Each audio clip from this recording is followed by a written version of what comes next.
Bonjour à tous, Benoît là avec ShootUp Pro, j'espère que vous allez tous très bien. Pour améliorer vos images, apprendre les principes de base de la composition sera essentiel pour progresser en photo et en vidéo. En travaillant la composition de vos images, vous allez obtenir des rendus qui seront jolis et agréables à regarder. Et vous pourrez consciemment choisir ce que vous voulez montrer dans votre cadre pour faire passer votre message. La composition et la structure de vos images est un vaste sujet qui va nous occuper tout le module de ce cours. Mais pour que vous puissiez commencer à vous amuser rapidement, nous allons voir 9 astuces pour vous aider à mieux composer vos images dès la fin de cet épisode. Première astuce, choisir le sujet de votre image. C'est la plus importante des règles. Identifiez votre sujet.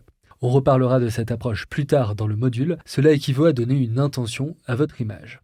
Une des erreurs les plus fréquentes en photo ou en vidéo est de ne pas avoir de sujet clairement identifié dans votre cadre. Sans sujet dans votre image, votre audience ne saura pas où porter son regard ni comment parcourir votre cadre, ce qui aura pour effet de perdre rapidement l'attention de votre public. Par exemple, sur cette photo, on voit un grand paysage mais aucun sujet ne prédomine. Et ne sachant pas ce qu'elle doit voir, ni comment parcourir l'image, notre audience va rapidement se détourner de la photo.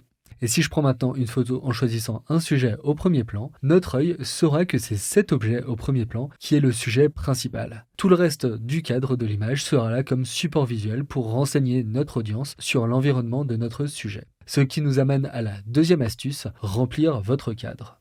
Une fois que vous avez identifié votre sujet, n'hésitez pas à remplir le cadre de votre image avec ce sujet. Avec un cadre trop large, vous risquez au contraire d'avoir des éléments qui vont distraire votre audience. Alors qu'en remplissant le cadre avec votre sujet, cela créera une connexion plus forte avec votre audience en éliminant les espaces vides et les détails qui ne sont pas importants. Et cela permettra à votre public de clairement identifier le sujet de votre image. Pour que votre sujet occupe tout votre cadre, vous avez deux options.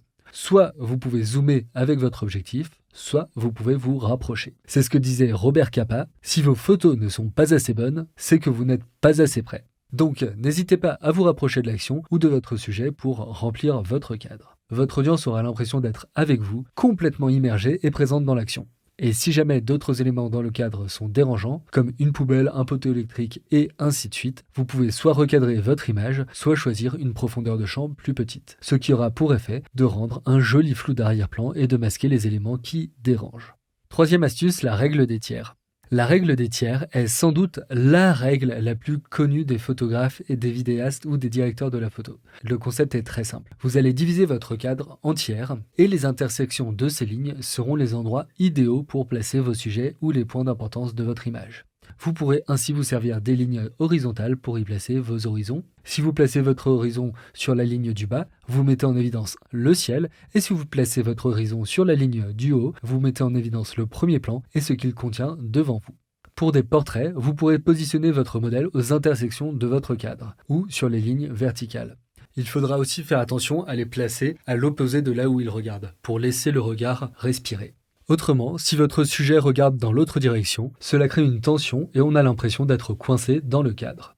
Une bonne pratique à garder en tête sera aussi de placer la tête de votre sujet sur la ligne du haut. Autrement, vous allez laisser trop d'espace entre le haut de votre cadre et la tête de votre sujet, ce qui donnera une impression étrange en regardant vos images. Et pour des portraits en gros plan, vous pourrez mettre les yeux sur la ligne du haut et la bouche sur la ligne du bas. Vous garderez ainsi le visage au maximum dans le cadre. Quatrième astuce, gérer l'équilibre de vos images. Un autre aspect important pour vos images est de leur donner de l'équilibre. Si vous placez votre sujet sur une des intersections grâce à la règle des tiers, essayez aussi d'équilibrer le côté opposé avec d'autres éléments de votre scène. Autrement, votre image semblera bancale et déséquilibrée. On dit alors que les éléments visuels dans votre cadre ont un poids. Sur ce portrait, le modèle est positionné sur le tiers de droite, et j'ai mis le dôme à l'arrière-plan sur le tiers de gauche pour équilibrer la composition de l'image. Cinquième astuce, utilisez les symétries. Une autre manière de gérer l'équilibre de vos images sera grâce à la symétrie. Les symétries sont très agréables à regarder et permettront rapidement d'accrocher l'œil de votre audience. La symétrie constitue une construction forte dans le chaos environnant et donnera un côté apaisant à vos images. Dans ces cours, vous me voyez positionné au milieu de l'image. Je me sers de la symétrie du mur derrière moi pour équilibrer mon cadre. Et comme je regarde la caméra de face, la symétrie permet d'attirer l'attention sur le sujet, moi qui vous parle. Parfois, pour des photos où le ciel et le sol sont aussi intéressants, vous pourrez choisir de mettre votre horizon au milieu de votre cadre et ainsi créer une symétrie entre le ciel et le sol dans votre image. Sur cette photo des Trecime dans les Dolomites, pour mettre l'accent sur les formations rocheuses, j'ai choisi de créer une symétrie entre la taille du ciel et la taille du sol. Ce qui me permet de ne pas attirer l'attention ni sur le ciel ni sur le sol, mais sur les Trecime et sur les couleurs du soleil couchant. Sur cette photo d'un lac, aussi dans les Dolomites, je voulais montrer les montagnes ainsi que leur réflexion dans le lac avec cet aspect de miroir du petit matin. Il suffit de regarder tout autour de vous pour trouver plein d'idées de symétrie que vous pourrez incorporer dans votre cadre. Sixième astuce, créer de la profondeur. Afin de donner du relief à vos images, vous allez pouvoir créer de la profondeur en jouant sur les différents plans de votre scène. Le premier plan, le deuxième plan et l'arrière-plan. Votre image permettra ainsi de s'y promener et de la parcourir dans les différents plans, bien plus que si vous preniez une image plate, sans relief, comme cette paroi rocheuse qui est sur un seul et même plan. Et c'est tout le challenge de la photo et de la vidéo, donner l'impression qu'une image en 2D représente une réalité en 3 dimensions. Septième astuce, utilisez des lignes de fuite. Pour donner de la profondeur à vos images, vous allez aussi pouvoir utiliser les lignes de fuite. Les lignes de fuite vont être toutes les lignes dans votre image sur lesquelles votre œil va pouvoir s'appuyer pour parcourir votre image. Utilisez autant que vous le pouvez ces lignes naturelles dans vos images pour guider l'œil de votre public, et ainsi pour créer de la profondeur et du relief. Ces lignes directrices pourront guider le regard et passer du premier plan au deuxième plan et enfin à l'arrière-plan. Sur ces portraits, les modèles sont positionnés au premier plan, et des lignes de fuite nous aident ensuite à parcourir l'image en déplaçant notre regard vers l'arrière-plan. Huitième astuce, mise au point.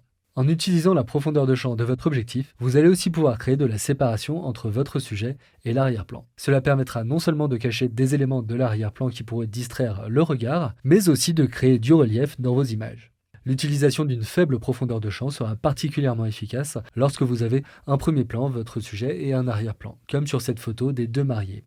Les feuilles au premier plan ajoutent un élément de profondeur à l'image. Cela me permet de créer un cadre de l'image et d'accentuer le côté qu'à ce moment les mariés sont dans leur petite bulle.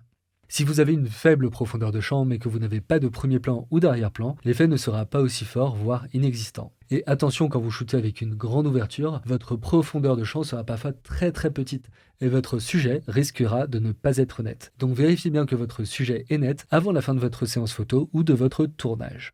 Et neuvième et dernière astuce, attention à votre cadrage. Pour finir, faites tout particulièrement attention à votre cadrage. Il n'y a rien qui tue plus rapidement la composition de vos images qu'un horizon penché ou des éléments qui n'ont rien à faire dans votre cadre. Donc vérifiez bien que vos horizons sont droits, soit à la prise de vue, soit lors du traitement. Et si vous voyez que des éléments de l'image ne servent à rien, retirez-les, soit en changeant votre cadrage, soit en recadrant votre image. Ces 9 astuces sont un premier point de départ qui vous permettra de rapidement améliorer vos photos et vos vidéos. On s'arrête là pour cet épisode. C'est une rapide intro au vaste monde de la composition. Et c'est le premier épisode du module créativité de mon cours photo et vidéo. Si vous souhaitez découvrir un cours complet photo et vidéo qui aborde tous les sujets, équipement, technique, créativité, post-production, photo et vidéo et business, rendez-vous sur shootuppro.com. Vous pourrez aussi découvrir 1 heure d'aperçu du cours en vous inscrivant au webinaire d'1 heure gratuit. J'espère que cet épisode vous a plu et si vous avez des questions, surtout n'hésitez pas.